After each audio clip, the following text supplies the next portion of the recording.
বন্ধুরা, এটা হচ্ছে ঘাটাল পাঁশকুড়া রোড। সামনেই রয়েছে ঘাটাল পৌরসভা তোরণ। তার কিছুটা দূরে 150 মিটার দূরে টুয়ার্ডস নিমতলার দিকে ওই দেখা যাচ্ছে আপনার নিমতলা স্টপেজ।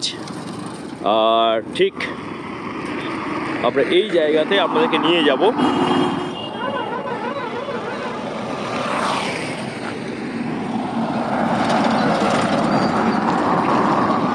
এখনো রক্ত পড়ে রয়েছে। ওইখানটায় ঘটেছিল আপনার দুর্ঘটনাটা, তো জল দিয়ে মোটামুটি ধোয়া হয়েছে, পাশে রক্ত পড়ে রয়েছে, এখনো জুতো পড়ে রয়েছে। অত্যন্ত একটা মর্মান্তিক ঘটনা আজকে ঘটে গেছে দুপুরের দিকে। আর বন্ধুরা, এই ভিডিওটা এই কারণে করছি যে দুর্ঘটনাটা ঘটেছে মর্মান্তিক। সাইকেল আরোহী যিনি ছিলেন, যাকে একটি বাইক পেছন দিক থেকে সে শোনা যাচ্ছে যে মেরেছে, এই মুহূর্তে মারা গেছেন।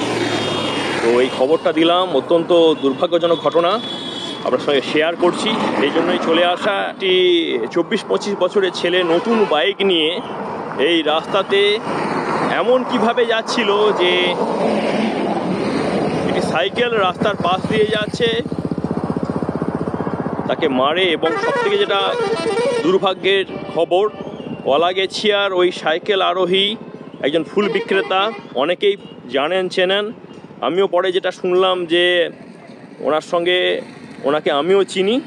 তো দুর্ভাগ্যজনকভাবে এই মুহূর্তে যে তথ্যটা দিচ্ছি, উনি মারা গেছেন। ওনার বিদেহী আত্মার প্রতি সমস্ত শ্রদ্ধা জানাচ্ছে। এই মুহূর্তে অত্যন্ত দুর্ভাগ্যজনক ঘটনা। তো পরিবারের উপর এই মুহূর্তে কি পরিস্থিতি বুঝতেই পাচ্ছেন। তো সামান্য একটা ছোট ব্লগে এটা জানিয়ে দিলাম, হয়তো অনেকেই জানেন না। কারণ অ্যাক্সিডেন্টটা হওয়ার পর ওনার সম্ভবত এক পাশ দিয়ে কান টান দিয়ে, মানে একটা পোর্শন দিয়ে, মস্তিষ্কের একটা পার্ট দিয়ে অনেক রক্তক্ষরণ হয়েছিল। এবং এই দেখুন কীভাবে গাড়ি যাতায়াত হচ্ছে। এবং যেটা বলার, যে ঘাটাল হসপিটালে নিয়ে যাওয়া হয়েছিল এবং তারপর উনি চলে গেলেন। তো ঘটনাস্থল থেকে একেবারে ঢিলছোড়া দূরত্বে আমাদের বনমালী বাবুর, অনেকেই চেনেন, বনমালী বেরা, ওনার দোকান। আপনি তো দেখেছেন ঘটনাটা? হ্যাঁ, বুঝেছিলাম ওখানে। আচ্ছা আচ্ছা, তো কি একটু বলবেন ঘটনাটা কি? বলতে আমি এখন যখন ঘটনাটা ঘটে, যে যাকে মেরেছে সে চাইতো বৃহস্পতিবার আচ্ছা ফুল বেচতে এসেছিল। হ্যাঁ, ফুল বেচতে এসেছিল, জানি তো আমরা। ফুল বেচে দিয়ে কার পয়সা বাকি ছিল আনতে এসেছিল আর কি। আচ্ছা, সেই পয়সাটি দিয়ে এখানে যাচ্ছে, আর যার মোটর সাইকেল সে ওদিকে আসতেছিল, ওপাশ থেকে আসছে, ঘাটাল থেকে আসতেছিল। দুজনে যদি পাশাপাশি বাড়ি, এসে এইখানটায় ও গেছে ওটা, আবার এমন জোর ধাক্কা মারলো যে সে এখানে পড়ে গেল।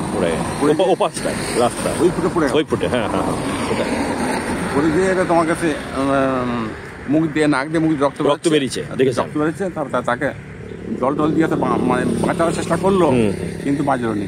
মানে হসপিটালে তো নিয়ে যাওয়া হয়েছিল, হাসপাতাল নিয়ে গেছিল, শেষ। অত্যন্ত দুঃখজনক ঘটনা। দমকলের গাড়ি এসেছিল। আচ্ছা, দমকল। বন্ধুরা, কয়েকটা কথা বলবো, কারণ চ্যানেলটা এক্সপ্লোর মধ্যে যেটা বলার, যে আমাদের সরস্বতী পুজো বা বাগদেবীর আরাধনা হওয়ার পূর্বেই নতুন নতুন বাইক দেখা যায়। এবং বাইক আরোহী বাইক যারা চালায়, তারাও কিন্তু নতুন হাতের। তো তারা যেভাবে বাইক নিয়ে চারপাশে ঘোরে, মানে ইয়াং এজের ছেলেরা, তো আমরা অনেক সতর্ক করি, কিন্তু অনেকেই মানতে চায় না। মানে অল্প বয়সে রক্তের তেজটা বেশি হয়। তো এরকম বেশ কিছু ঘটনা কিন্তু ঘটেছে এই সরস্বতী পুজোর আশেপাশে বা তারপরেও। তো আমরা চাইবো যে যারা নতুন বাইকার রয়েছে, আমাদের প্রিয় ভাইয়েরা, তারা যেন অত্যন্ত সচেতনভাবে গাড়ি চালায়, গাড়ি যেন নিয়ন্ত্রণে চালায়। আর অবশ্যই নতুন বাইক কেনার পর যেন এই ধরনের মানে যে রাস্তা রয়েছে, এই ধরনের ঘাটাল পাঁশকুড়া যে রাস্তা, এই ধরনের অত্যন্ত ব্যস্ত রাস্তাতে চালানোর আগে যেন ভালো করে প্র্যাকটিস করে চালায়। তো এটাই আবেদন রাখবো। আর সেই জন্যই মূলত এই ভিডিওটা করা। একদিকে যিনি চলে গেলেন, তার প্রতি শ্রদ্ধা। আর যারা নতুন ভাইয়েরা গাড়ি কিনবে, গাড়ি চালাবে, বিশেষ করে এই সময়টায় আমরা জানি, তারা যেন আবেগকে নিয়ন্ত্রণে রাখে, তারা যেন গাড়ির গতিকে যেন নিয়ন্ত্রণে রাখে। এই বলেই আর বেশি এগোবো না ভিডিওটা নিয়ে।